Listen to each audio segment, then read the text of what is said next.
Harshita Pandey, Shodh Delhi JNU Toli Karyakarta and PhD research scholar at Jawaharlal Nehru Vishwavidyalaya, School of International Studies. And on behalf of Shodh Delhi team, I extend a very warm welcome to all of you, to all our participants, to the orientation lecture paper 1, which is part of the much awaited UGC NTA NET JRF series. I understand also that the participants are eagerly looking forward to listen to the speakers. तो मैं बिल्कुल ज़्यादा समय नहीं लूँगी और मैं निवेदन करूँगी हमारे शोध दिल्ली के कार्यकर्ता और शोध दिल्ली के को कन्वीनर अमन राज श्रीवास्तव जी से कि वो औपचारिक रूप से हमारे जो स्पीकर्स हैं उनका परिचय रखें हमारे बीच और उनको स्वागत भी करें। अमन जी, आपसे अनुरोध है कि एक औपचारिक परिचय आप प्रदीप मैम का रखें। जी। Now I would like to invite our guest Navdeep Kaur ma'am. She has 12 years of teaching experience. She is the #1 educator for NTA UGC NET JRF, best motivator and director of Now Classes Education Private Limited. She is well known for maximum success rate of learners, producing all India rank 1 and 100 percentiles, professors and PhD holders. She is a PhD scholar at NCUT Delhi and she was gold medalist in MCOM from Delhi University. She was awarded NET JRF in first attempt. She has several research papers published in international journals. Even she has International Merit Award and certifications from Sydney, Maryland. So ma'am. Thanks to everyone for inviting me as NET JRF speaker. सबसे पहले तो मैं आपके साथ discuss करने वाली हूँ UGC net and JRF एक बहुत ही अच्छा एग्ज़ाम है जिससे आपकी बहुत सारी स्ट्रीम्स ओपन होती है। For example you will be able to do your PhD and also research work and also your professorship, lectureship and all. So अगर हम देखें PhD की बात करें, so in PhD also if you have JRF or otherwise you can enroll in your universities with University Research Fellowship. So there are certain universities which are offering you University Research Fellowship also. So if you do not have the JRF, then you are getting around 45,000 rupees per month as a stipend. So that will help you a lot in your ये आपकी help करेगा आपके family को भी सर्व करने के लिए और साथ साथ आप अर्न भी कर सकते हो और अपनी स्टडी को भी कंप्लीट कर सकते हो। And also if you go for the professorship, lectureship, तो इनिशियल जो अमाउंट होता है मेनली गवर्नमेंट यूनिवर्सिटीज़ में, so that is 55,000 plus. So of course वो 90,000 एंड लैक्स तक भी पहुंचता है अगर आप आगे आगे प्रोग्रेस करते हो। तो the money I know the most motivating factor for everyone. So ultimately everyone is here to grow plus earn some money for because this is the motivating factor जिसकी वजह से हम एफर्ट्स करते हैं कुछ भी करने के लिए। अगर हमें सब कुछ सिर्फ अगर अर्निंग का मोटिवेशन ना हो तो शायद हम उतने एफर्ट ना लगा पाए जितने अदरवाइज हम लगा पाते। ठीक है, सो इसलिए मैंने आपको इस पर्टिकुलर से स्टार्ट किया। So if you have already pinned me so I should go with the slide then. Okay, so you can see now classes पे मैं आपको UGC net paper 1 complete and paper 2 commerce and management cover करवा रही हूँ। ठीक है, okay, सो नव classes app आप डाउनलोड कर सकते हैं बिकॉज नव क्लासेस पे आपको बिल्कुल free of cost test series मिल रहा है डेली। आप यू ऑल शुड नो कि आप regular free of cost test series वो भी फुल लेंथ, पेपर 1 की 50 क्वेश्चंस एंड पेपर 2 की भी 100 क्वेश्चन फुल। बिकॉज एग्जाम के टाइम पे सबसे ज़्यादा इंपॉर्टेंट क्या होता है, सबसे ज़्यादा इंपॉर्टेंट है कि कंसेप्ट क्लियर करना और उसके बाद आपके लिए इंपॉर्टेंट है MCQ जितने ज़्यादा प्रैक्टिस हो सके उतने ज़्यादा लगाना। सो 2 PM नव क्लासेस पे टेस्ट सीरीज हो रही है। ठीक है, और 9 PM टेस्ट सीरीज कहाँ होगी ये देखिए, नव स्पेशल फ्री टेस्ट पे। नव क्लासेस ऐप डाउनलोड करेंगे नव स्पेशल फ्री टेस्ट पे, अगर लैपटॉप पे खोल रहे हैं तो learn.navclasses.in इज द वेबसाइट। तो 2 PM से लेकर 4 PM तक अगर आप लाइव आते हो you will be able to attempt the complete test बिल्कुल free of cost with full explanation English and Hindi दोनों में। ठीक है, एंड देन 9 PM मैं नव क्लासेस यूट्यूब चैनल पे आपको फ्री ऑफ कॉस्ट क्लास ले रही हूँ और रात को 10 PM हम लोग अगेन नव क्लासेस ऐप में प्रीवियस ईयर क्वेश्चन कर रहे हैं। सो मेक श्योर कि अगर आप अफोर्ड कर सकते हैं तो प्लस में आ सकते हैं, अगर नहीं कर सकते तो इतना सब कुछ फ्री ऑफ कॉस्ट आपको यहाँ पर मिल रहा है, right. And I am also author of books, तो यहाँ पर आप बुक्स पे जाके भी बुक्स ले सकते हैं, अमेजोन और फ्लिपकार्ट पे भी अवेलेबल होती हैं। तो अगर आप मेरे कोर्सेज में आते हो तो you will be getting each and every concept in detail with English and Hindi, previous question 2004 से 23 तक कोर्स में, and expected MCQs in app में PDF and test series and ढेर सारा कॉन्फिडेंस। ठीक है, यहाँ पर मैं अभी इसमें बहुत ज़्यादा टाइम नहीं लगाऊंगी, लेकिन Yoddha batch is for only paper 1, paper 1 and paper 2 commerce के लिए चैलेंजर्स बैच है, and paper 1 and paper 2 management के लिए देयर इज ईगल बैच। ठीक है, और these are my books. Paper 1 के लिए you can get complete concept theoretical book, एक ही बुक के अंदर पूरा का पूरा थ्योरी जो मैं पेड क्लासेस में भी करवाती हूँ, that you will get, and MCQs PYQs की बुक के अंदर भी आपको सारे प्रीवियस क्वेश्चन मिल जाते हैं। And there are also 2 books for 1 book for commerce and 1 book for management. ठीक है, सो ये सब कुछ आपको मिल जाएगा। अगर बुक के लिए आपको देखना अप्लाई करना तो डायरेक्टली यू कैन कॉल, और अमेजोन फ्लिपकार्ट पे या फिर नवक्लासेस ऐप में बुक्स वाले टैब में भी मिल जाएगा। चलिए, now come toward all units like teaching aptitude. ठीक है, सो टीचिंग एप्टीट्यूड में सबसे ज़्यादा इंपॉर्टेंट टॉपिक्स मैं आपको फटाफट से करवा देती हूँ। देखिए, टीचिंग एप्टीट्यूड में there are level of teaching, level of teaching के साथ ही एक और टॉपिक आता है continuum of the teaching. Continuum अगर हम थोड़ा सा साथ में चैट में भी रिप्लाई कर सके तो that will be very beneficial. Continuum of teaching किसने दिया, अगर if anyone can reply that, हम उसको भी साथ साथ लेते रहेंगे, right. So guys, level of teaching के आपके पास आ जाते हैं memory level, understanding level and reflective level, but continuum में आपके पास आ जाता है ऑटोनोमस लेवल ऑल्सो। ठीक है, तो ये सारे के सारे जो कंटिन्यूम है, कंटिन्यूम का मीनिंग क्या होता है कि वेरी इनिशियल स्टेज से लेकर हम मैक्सिमम हाईएस्ट स्टेज तक भी जा सकते हैं। ठीक है, तो ऑटोनोमस लेवल को ऐड करके पूरा कंटिन्यूम किसने बनाया है, मॉरिस एल बिगी ने बनाया है। ठीक है, तो ऑटोनोमस में कहते हैं कि हर कोई पर्सन अपने आप ऑटोनोमसली, अपने आप नेचुरली भी सब कुछ कर सकता है। मेमोरी लेवल में क्या कहता है कि हम रट्टा मारते हैं, याद करते हैं, पेरेंट्स रट्टा बजवाते हैं, माइंड में मेमोरी में ड्रिल किया जाता है, तो अब जब फैक्ट्स याद करते हैं, सीक्वेंस याद करते हैं, that is memory level. Understanding level, to understand and relate the things, हम कैसे एक दूसरे के साथ रिलेशनशिप मेंटेन करते हैं।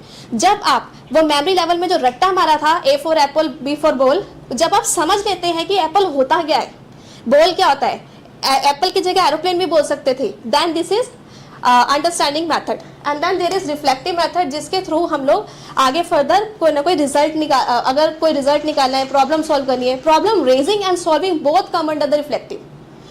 सो ये सब आ जाता है आपका। इनमें से एक ही लेवल है जहां पर आपके टीचर की रिक्वायरमेंट नहीं है, दैट इज ऑटोनोमस लेवल। ठीक है, now there are some teaching methods, models जो इंपॉर्टेंट है सबसे ज़्यादा, जैसे कि प्याजे का मॉडल हो गया, लाइक कॉब का मॉडल हो गया, experiential learning, cone of experience, Edgar Dale का मॉडल। सो आजकल नए नए टॉपिक्स पूछे जा रहे हैं, जैसे कि ऑसुबल की थ्योरी, मैंने रिसेंटली आप देख रहे होंगे कि बुक के अंदर 30+ थ्योरीज न्यू ऐड करी हैं, जो कि रिसेंटली एग्जाम के द्वारा ऐड की जा रही है, right. And then teacher learner characteristics, very important, लेकिन ये वाला जो टॉपिक है आप इजीली कर सकते हो, बेसिक अंडरस्टैंडिंग के भी टॉपिक, क्वेश्चन पढ़ा एंड यू कैन डू। स्वयं प्रभा एंड देन स्वयं प्लस, ये आजकल काफी अरे अब नया टॉपिक आ चुका है स्वयं प्रभा के साथ साथ स्वयं प्लस, तो you can know about it. स्वयं प्लस नवक्लासेस यूट्यूब पे सर्च करोगे आपको मिल जाएगा। इवैल्यूएशन सिस्टम में you will get formative, summative and norm reference, यहाँ पर प्रॉपर एग्जांपल दे दिए जाते हैं, असर्शन रीजन के क्वेश्चन आते हैं, मैचिंग के क्वेश्चन आते हैं, जिसके थ्रू आप इनको मैच कर सकते हो। तो आपको क्लियरली इनके बेसिक डिफरेंस पता होना चाहिए एग्जाम्पल से अंडरस्टैंड करने के लिए। Now next is research aptitude. Research aptitude में सबसे ज़्यादा इंपॉर्टेंट होता है क्वालिटेटिव एंड क्वांटिटेटिव के डिफरेंस को समझना, and you can relate. Qualitative को इंडक्टिव पोस्ट पॉजिटिविज्म के नाम से भी जाना जा सकता है, एंड क्वांटिटेटिव को deductive and positivism. Then there are another important topic that is validity. Validity के अंदर वैलिडिटी कैसे मेजर होती है, या फिर वैलिडिटी के टाइप्स क्या हैं, जैसे कि कंकरेंट वैलिडिटी, डाइवर्जेंट वाली को बहुत ज़्यादा पूछी जा रही है ना, एंड आपका इंटरनल एंड एक्सटर्नल वैलिडिटी। ठीक है, then reliability, test retest reliability is consistency and validity is accuracy of the result. Then there are statistics के क्वेश्चन भी आप देख रहे हो रिसर्च एप्टीट्यूड में पूछे जा रहे हैं। ठीक है, अभी नहीं है प्लीज, अभी मेरा ही सेशन चल रहा है, एक second. Now there are certain test like T test, Z test and F test. So यहाँ पे टेस्ट से भी आप देख रहे हो क्वेश्चन पूछे जा रहे हैं, qualitative and quantitative test, sampling से क्वेश्चन पूछे जा रहे हैं। अब लाइक कोरिलेशन में न्यू टॉपिक्स आपके आ रहे हैं, स्क्यूनेस, कर्टोसिस, ठीक है. So these are certain questions which they are asking, और ये हाई लेवल के क्वेश्चन हो जाते हैं. हम इस एग्जाम को बहुत लाइटली नहीं दे सकते. हाँ जी, यस, इस एग्जाम को बहुत लाइटली नहीं ले सकते हम, क्योंकि यहाँ पर कंपटीशन हमारा इंक्रीज हो चुका है. एंड यू नो कि आज की डेट में जो नॉलेज है वो सबको है. आपको पता है जितनी बेसिक चीज़ें हम फटाफट से पढ़ रहे हैं, और आई थिंक सारे बच्चों को पता होगी, every candidate know about them. But हम इतनी बड़ी भीड़ में अलग कैसे स्टैंड कर सकते हैं? Only with advance knowledge of those topic which are new in exam, और उसको अगर अंडरस्टैंड करेंगे तभी तो हम दूसरों से अलग हो सकते हैं. आप देखते हो टॉप 6% को ओनली नेट मिलेगा, या टॉप 1% के अराउंड ओनली जेआरएफ मिलता है. उसका एक्चुअली नंबर फिक्स होता है वैसे, but still you have to be very crisp and smart learner, so that आप उन टॉपिक्स को भी करिए, सिर्फ घिसा पीटा ज्ञान ना करिए, ताकि ये सब आपके मिस ना हो जाए जो न्यू टॉपिक ऐड हुए हैं. ठीक है. And application of ICT in the research. Research में आईसीटी कौन से स्टेजेस पे होता है बताओ?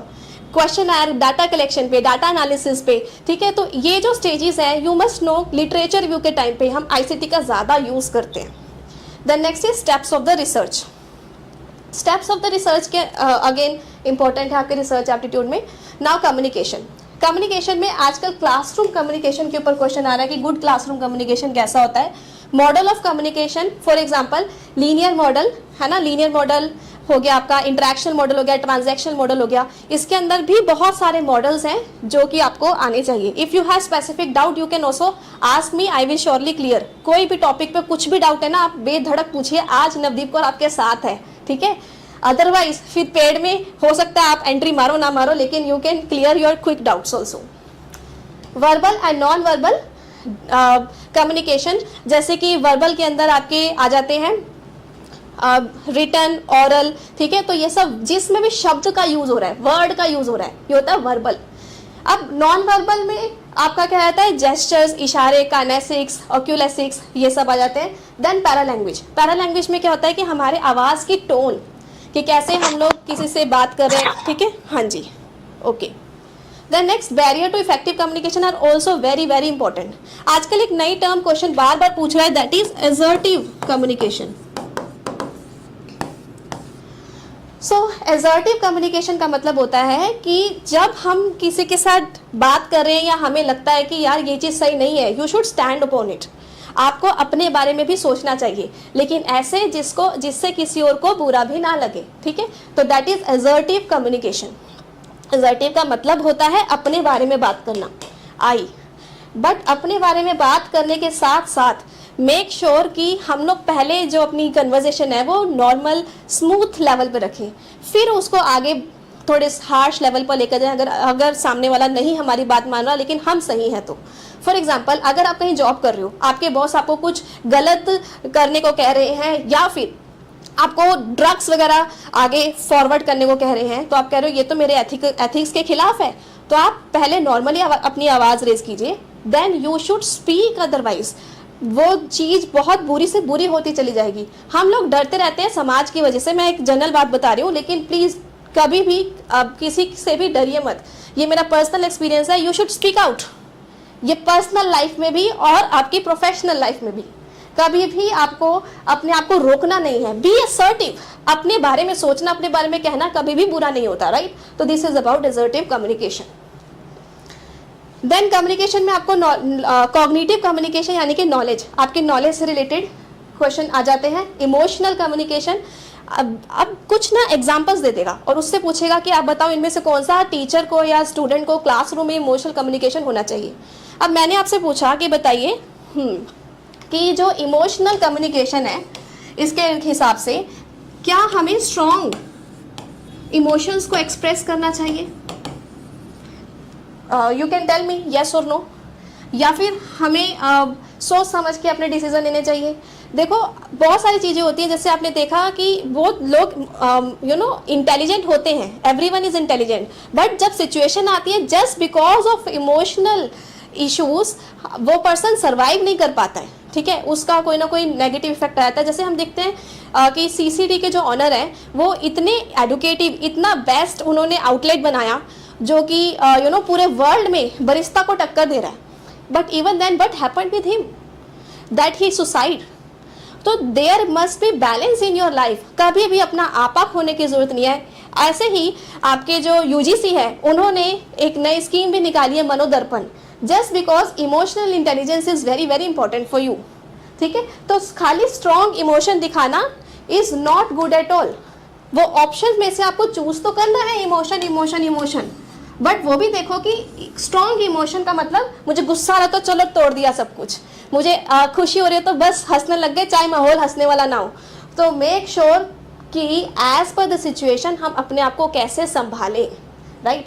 तो इस हिसाब से आपको एग्जाम्पल्स पूछ लेगा, इसमें से कॉग्निटिव फाइंड करो, इमोशनल, सोशल, सिमेंटिक। सिमेंटिक का मीनिंग क्या होता है, ये बहुत इंपॉर्टेंट टर्म है। Semantic means to derive the meaning, ठीक है। देन क्लासरूम इंटरेक्शंस से रिलेटेड भी आपको क्वेश्चन आते हैं, मास मीडिया से आज की डेट में बहुत ज़्यादा क्वेश्चंस आपके आ रहे हैं। Then there is another topic that is asymmetric and symmetric communication, तो या फिर असिंक्रोनस एंड सिंक्रोनस। असिंक्रोनस में आपने सिर्फ इतना ध्यान रखना है कि क्या हम फीडबैक सेम टाइम पे दे सकते हैं। फीडबैक सेम टाइम पे नहीं दे सकते तो ये असिमेट्रिक है। एंड अगर हम सिंक्रोनस में ये देखेंगे कि फीडबैक क्या हम सेम टाइम पे दे सकते हैं, यस, तो ये सिंक्रोनस है। फॉर एग्जाम्पल वर्चुअल क्लासरूम, जैसे कि अभी मैं आपके साथ डायरेक्टली वर्चुअली डिस्कस कर रही हूँ, तो this is synchronous because we and I and you all can interact with each other, can reply at the same time also. Then next there is asymmetric communication. तो जो asymmetric communication होता है इसके अंदर एग्जाम्पल ले सकते हो WhatsApp chat. WhatsApp chat बोलेगा तो asymmetric है, व्हाट्सएप ऑनलाइन चैट बोलेगा तो फिर वो क्या होगा आपका सिमेट्रिक, या चैटिंग बोलेगा तो सिमेट्रिक होगा, ठीक है। ऐसे ही आपके पास बहुत सारे ऑप्शंस हो जाएंगे, you have to choose them. Now come to ICT. ICT में आपके फुल फॉर्म्स आते हैं। आईसीटी में कन्वर्जन आता है, binary, decimal, hexadecimal and octal. आप कन्वर्जन, बाइनरी, डेसिमल, हेक्साडेसिमल करके भी सर्च करोगे यूट्यूब पे, साथ में लिख देना नवदीप को और नव क्लासेस, आपको फ्री क्लास भी आराम से मिल जाएगी। मैंने 2 और 3 डेज पहले ही लिए, ठीक है। और इसके थ्रू क्वेश्चन आज की डेट में बहुत ज़्यादा पूछे जा रहे हैं। एक्सेल के क्वेश्चन बहुत ज़्यादा आ रहे हैं, मैक्स टू मैक्स क्वेश्चन आ रहे हैं, ठीक है, यहाँ से भी क्वेश्चन आ रहे हैं। तो अब आपको इसलिए इन दोनों को भी तैयार करना है। एक्सेल भी सर्च करोगे, एक्सेल यूजीसी नेट नव क्लासेस नवदीप को, you will find free class on YouTube also. So email का पूछता है कौन बीसीसी को देख सकता है, कौन नहीं देख सकता। मालवेयर्स के बारे में क्वेश्चन पूछता है, ठीक है। तो मालवेयर्स, तो ये सब आप आईसीटी का कवर कर सकते हो, ठीक है। एवरी फ्राइडे मेरी 2 PM मैराथन होती है, आज भी मेरी थी। आज मैंने हायर एजुकेशन की मैराथन ली है यूट्यूब पे, तो you can go through marathon sessions also for unit wise complete. मेरा एक रिकॉर्ड है, मैं कम टाइम पे ज़्यादा पढ़ा सकती हूँ और to the point for exam. तो इसका मतलब ऐसा नहीं है कि मैं मैराथन 10-10 घंटे ले रही हूँ। I am taking lesser time but I am giving more information so that you are not wasting your time and I am not wasting my time, right? सबका टाइम कीमती होता है। Now next is higher education. Higher education में आपके पास ancient, Nalanda, Takshashila, Vikramashila आ जाती है। मॉडर्न में pre independence and post independence आ जाता है। And type of body statutory, autonomous. So you have to know कि इनमें डिफरेंस क्या है, ठीक है। ऑटोनोमस बॉडी कौन सी होती है, स्टैट्यूटरी बॉडी कौन सी होती है, प्री इंडिपेंडेंस में कौन कौन सी निकली थी आपकी स्कीम्स, पोस्ट इंडिपेंडेंस में कौन कौन सी कमेटी आई है, कोठारी, इस तरीके की डिफरेंट कमिटीज। सो ये सब आपको क्लियर होना चाहिए हायर एजुकेशन में।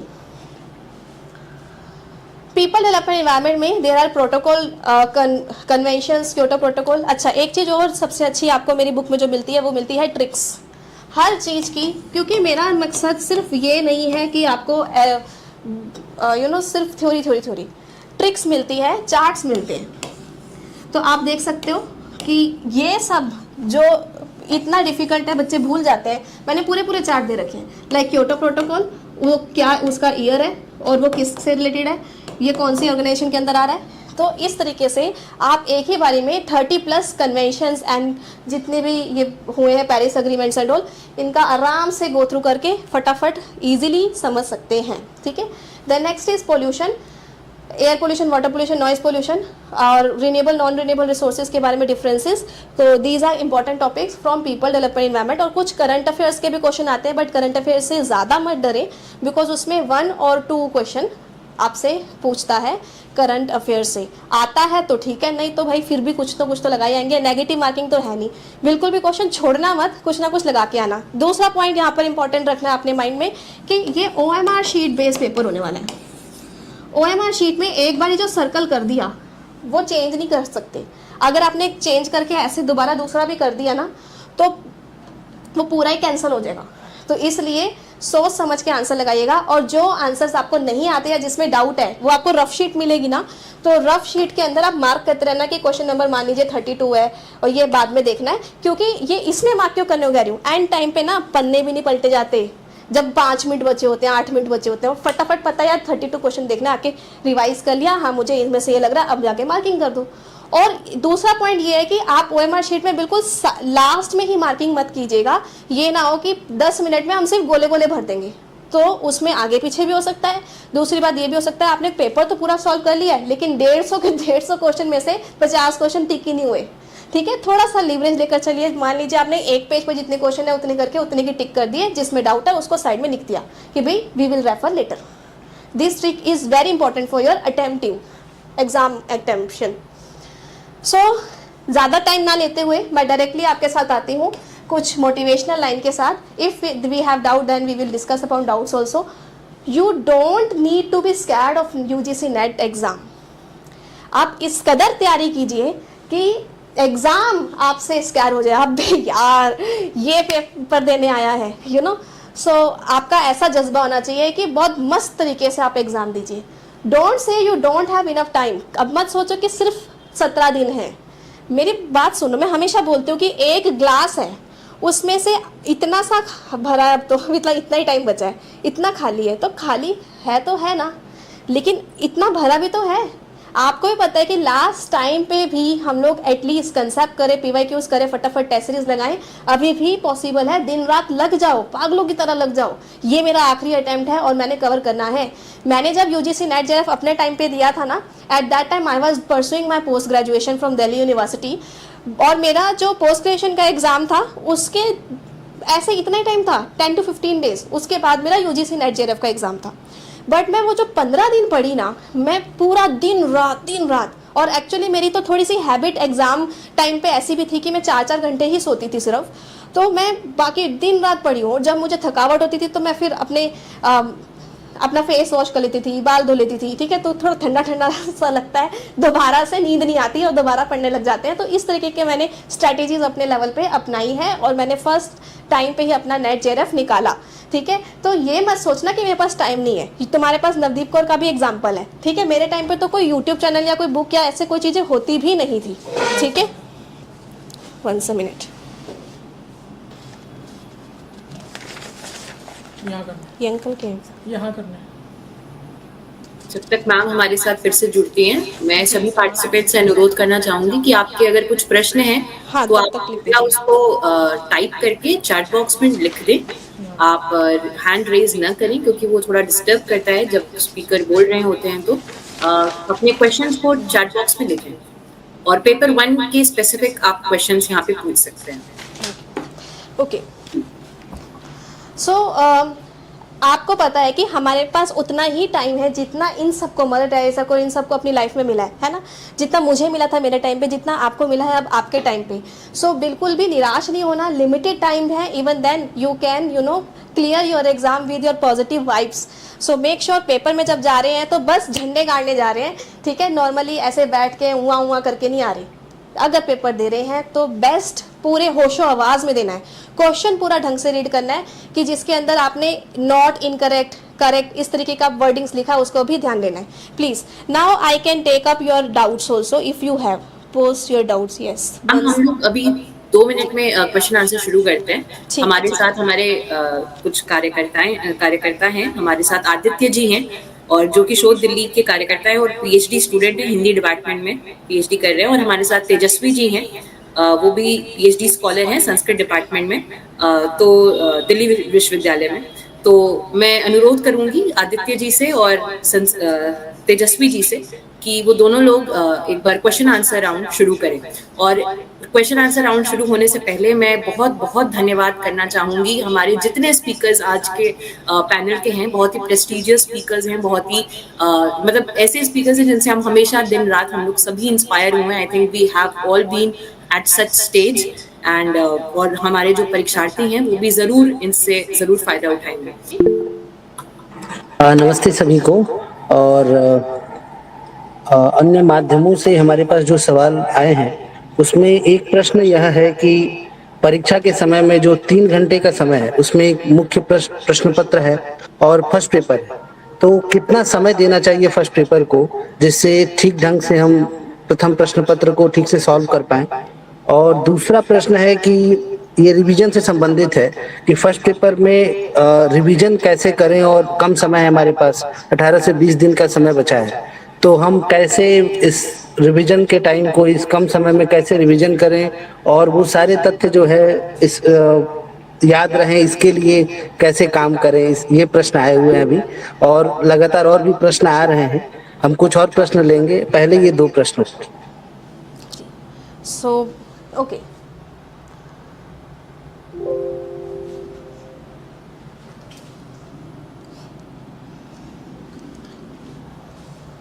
सो सबसे पहले आपने एक तो रिवीजन का पूछा, उससे पहले सर एक बार ब्रीफ कीजिएगा। फर्स्ट क्वेश्चन, पहला प्रश्न था मैडम कि परीक्षा के समय में जो फर्स्ट पेपर है वो सॉल्व करने के लिए कितना समय दिया जाए, क्योंकि 3 घंटे का प्रश्न पत्र है और अपना भी पेपर है, तो उसमें कितना टाइम दिया जाए जी। जिससे अगर हम देखें पेपर 1, तो पेपर 1 में 50 क्वेश्चन आएंगे, ठीक है, और कुछ टॉपिक आपके थ्योरेटिकल होंगे और कुछ प्रैक्टिकल होंगे।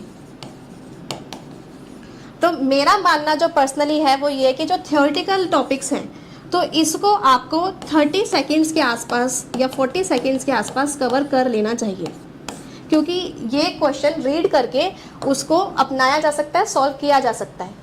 फिर अगर हम जब प्रैक्टिकल मैथमेटिकल रीजनिंग की बात करें, डेटा इंटरप्रिटेशन की बात करें, या फिर आपके लॉजिकल रीजनिंग में कुछ इजी होते हैं और कुछ थोड़ा सा टाइम लेते हैं, तो इसमें हम लोग फिर 40 to 60 सेकेंड्स भी दें तो चलेगा, क्योंकि हमने यहाँ पर टाइम बचाया है 20 सेकेंड 40 सेकेंड के आसपास।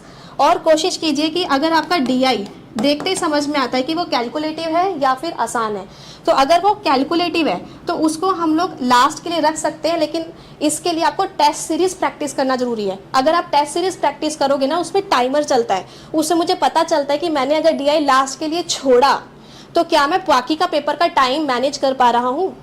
अगर DI इजी है, आपको देख के पता चल जाएगा सिर्फ एवरेज निकालनी है या ऐसे ही सॉल्व करना है, तो वो आप साथ साथ कर लीजिए। लेकिन अगर कैलकुलेटिव है कि उसमें चेंज का परसेंटेज वगैरह निकालना है, देन उसको आप थोड़ा सा लास्ट के लिए छोड़ सकते हैं।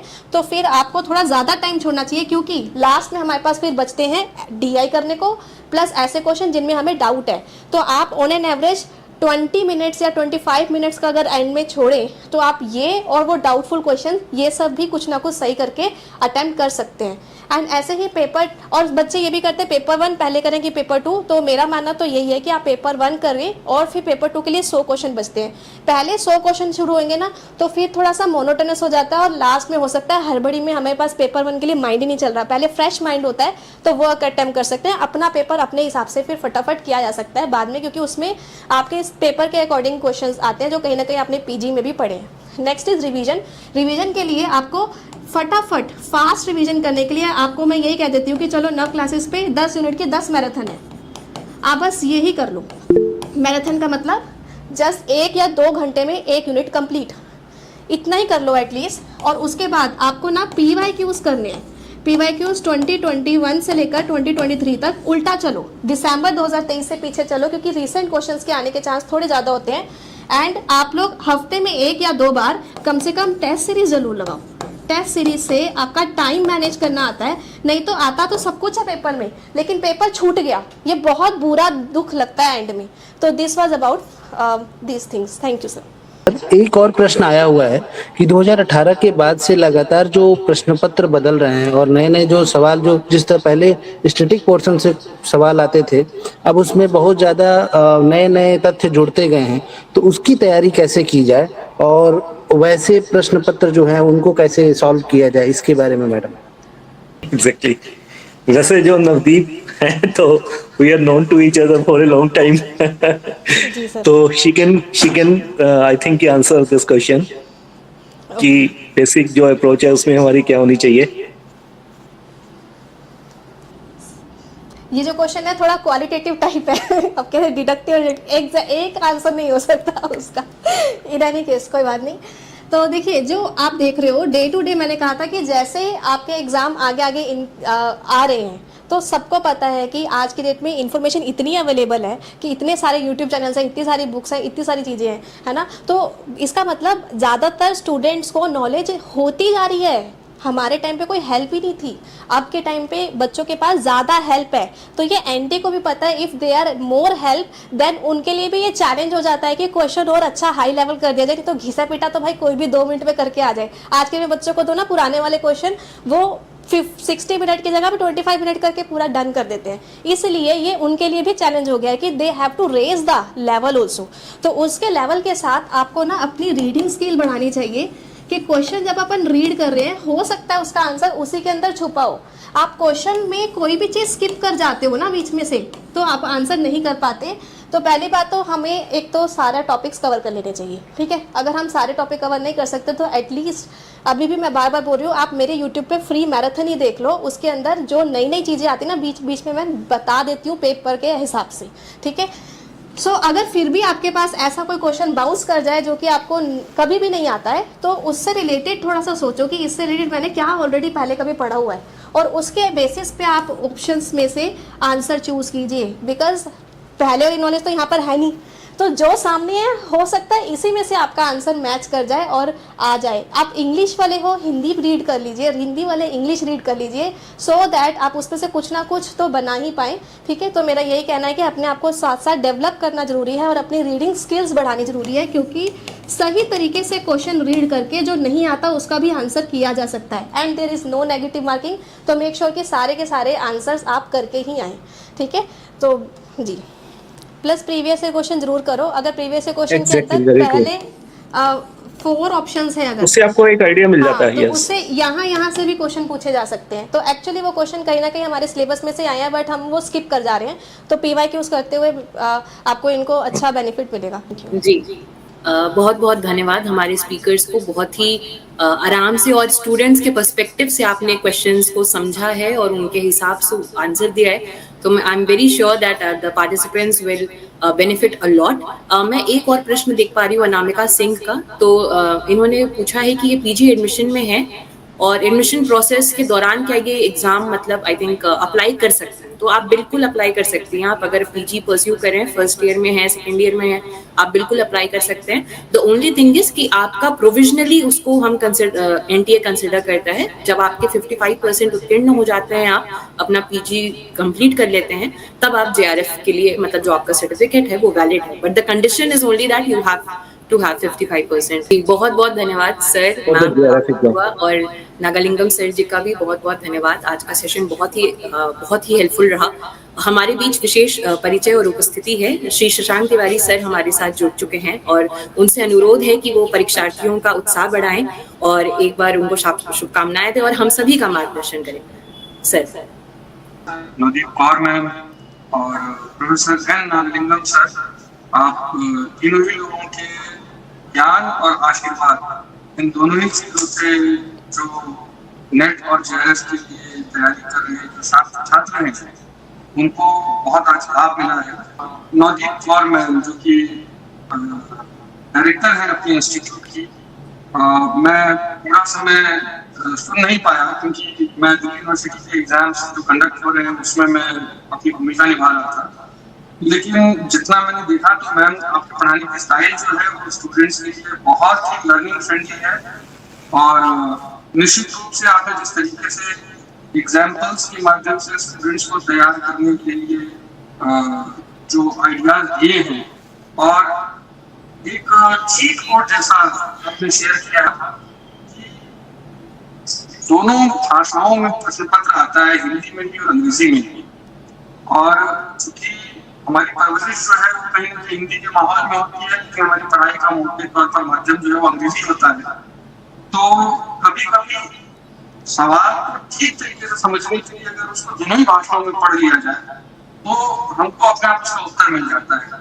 ये चीट कोड जो है मुझे ऐसा लगता है कि हमेशा 2 से 3% मार्क्स बढ़ाता है, और वो 2 से 3% का अंतर कई बार नेट और जेआरएफ के बीच का अंतर हो जाता है, और कई बार वो नेट और नेट नहीं होने के बीच का अंतर हो जाता है। तो ये बहुत ही अच्छा चीट कोड जो है वो हम लोग को आज मिला है। मैं भी इसको अपने स्टूडेंट से हमेशा शेयर करता रहूंगा। नागलिंगम सर से मैं क्षमा चाहूंगा, उनका जिस वक्तव्य चल रहा था उस समय मैं परीक्षा देने में लगा हुआ था, लेकिन नागलिंगम सर के बारे में बताना चाहता हूँ। जब से शोध की शुरुआत हुई है, नागलिंगम सर का मार्गदर्शन जो है वो हमें मिलता रहा है। शुभकामनाएं अपना। जी धन्यवाद सर, बहुत बहुत धन्यवाद। अब मैं हम लोग कार्यक्रम के अंत में पहुंच चुके हैं, तो अब कार्यक्रम के हम अंतिम पड़ाव में पहुंच चुके हैं। तो I like to request Shodh Delhi प्रांत convener doctor Shreya Malik ma'am to deliver the vote of thanks for today's programme. Over to you ma'am. जी धन्यवाद हर्षिता जी। नवदीप कौर मैम, आप दोनों का मैं तहे दिल से शुक्रिया करना चाहती हूँ। पहले तो कि एक तो हमारी ये सीरीज, हालांकि ये पहले स्टार्ट होने वाली थी, बट अब ये किसी कारणवश थोड़ा ये वोटिंग के चक्कर में, क्योंकि हमारे देश में वोट डालना भी दिल्ली में बहुत ज़रूरी है, तो उसको देखते हुए हमने इसको थोड़ा सा पीछे किया। तब भी हमारे दोनों स्पीकर्स ने हमारा साथ दिया है। अब मैं बिल्कुल आशा करूंगी और कि नवदीप कौर मैम, जब मैं खुद यूजीसी नेट जीआरएफ की ये एग्ज़ाम दे रही थी, तब मैम मैं खुद उनकी एक स्टूडेंट रही हूँ। मैम की भी मुझे लगता है सब बुक पढ़ के जीआरएफ नेट लिए हैं, हम सब जो आज असिस्टेंट प्रोफेसर खुद बन के बैठे हैं। तो definitely there are 2 big inspirations for us, and as well as doctor professor Nagalingam sir. He has been a guide and a dear mentor for all of us at Shodh. तो मैं आप दोनों का पहले तो, क्योंकि आप दोनों अभी मेरे को मेरी स्क्रीन पे दिख भी रहे हैं, तो मैं अपने हाथ जोड़ के अपने दोनों गुरुजन का पहले तो मैं धन्यवाद करूंगी। और थैंक यू सबको। Good evening, one and all present here. I would like to invite Dr. Nagalingam sir. He is an assistant professor in Department of Social Work in Indira Gandhi National Tibetan University, Amarkantak. He has a specialization in collective action and natural resources management. To unmute yourself, sir. Yes. Namaste all. So you're audible. Yes. Okay. Yes. So I'm traveling. If any disturbance, I will switch off the camera. So namaste to all the participants and organizers and fellow resource persons. UGC JRF exam is a wonderful gift to the research aspirants. I appreciate all program for your trust, your effort to join this online coaching classes. As you all know, when you are in the first semester itself, you can register for UGC JRF exam. Then you will have 3 to 4 opportunities. You will get it. Before completing your PG, you can complete the JRF exam. You all very well know that. And UGC provides very attractive fellowships for doing PhD. Make use of it. It is a very good resource for doing research very comfortably. While doing research, choosing relevant research area is very important. What is the research agenda for our country?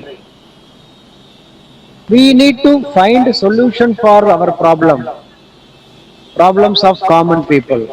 So while finalizing the research question, while finalizing the research area, we need to take some time to find out the relevant area, so that because of our research there will be societal benefit. Nowadays each and every research is focusing on societal benefits. All the research funding organizations also emphasize on that. So please keep this in mind while taking up your research proposal. This UGC JRF exam also provides lectureship qualification, and you can become eligible for lecturers, assistant professors. So such a wonderful opportunity this is. If you clear the JRF, you will have fellowship for doing PhD comfortably. Next level rank holders will get lectureship.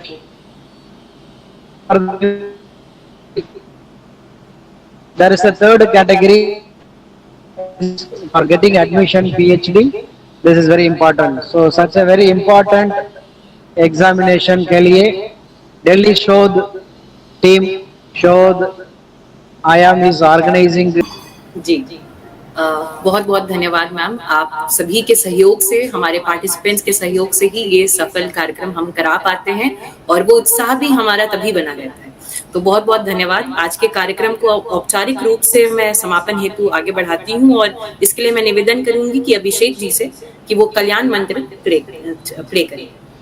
जी। ओम सर्वे भवन्तु सुखिनः, सर्वे सन्तु निरामया, सर्वे भद्राणि पश्यन्तु, मा कश्चित् दुःखभाग् भवेत्।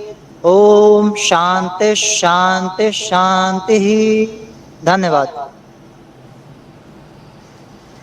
जी, आप सबका बहुत बहुत धन्यवाद। कार्यक्रम यहाँ पे औपचारिक रूप से समाप्त होता है। आप सभी मीटिंग छोड़ सकते हैं।